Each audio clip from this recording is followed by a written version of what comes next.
Jordan Peterson es un reconocido psicólogo, terapeuta y podemos decir orador y escritor canadiense también, que últimamente ha cobrado mucha fama por sus libros. El primero de ellos, bueno, no es el primero, pero sí podemos decir que es el libro más, el que más ha vendido. Ese famoso libro de las 12 reglas para vivir. Y después escribiría Peterson también un libro con más reglas. Él habla de cómo meter un orden en el caos.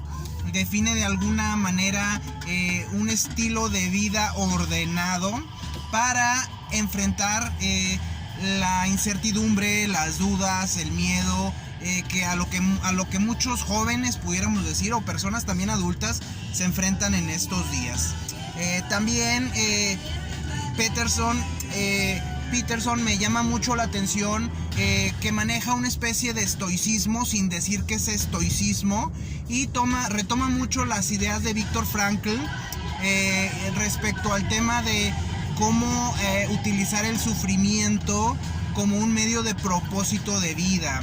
Decía Frankl que podemos, mientras tengamos un propósito, podemos soportar muchas penurias. Hay que recordar que Frankl fue de alguna manera prisionero, es un psicólogo, terapeuta o algo así, judío, que fue prisionero durante el Holocausto, y pudo darse cuenta que esas personas que veían un futuro, que tenían un propósito, fueron las que sobrevivieron a estos terribles campos de exterminio. De alguna forma, Peterson lo que dice es abraza ese dolor, abraza ese sufrimiento, hazlo tu propósito. A veces la gente no tiene ese propósito de vida, y ese es el problema de tantas depresiones, de tanta ansiedad en el mundo moderno.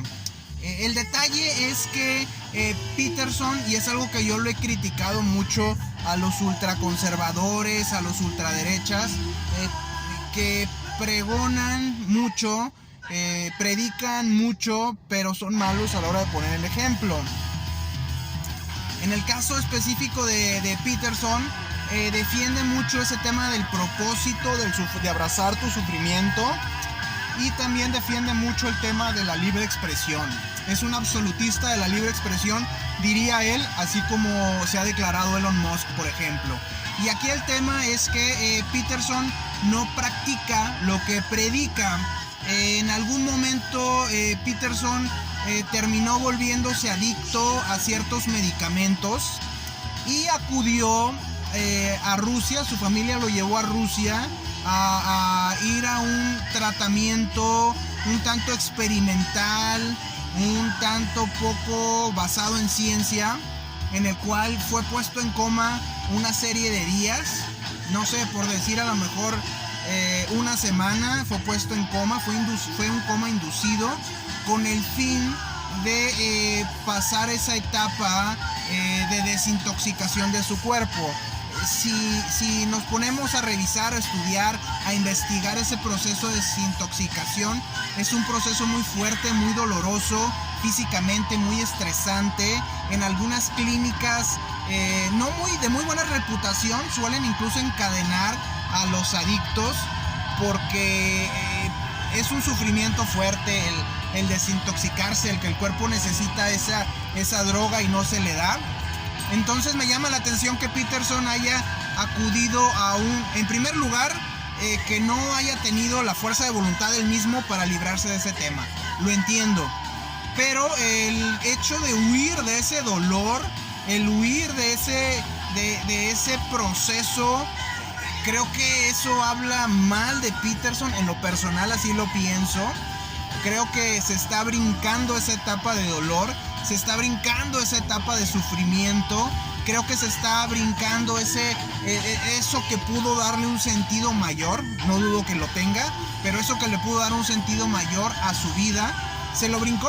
El señor no quiso pasar por eso.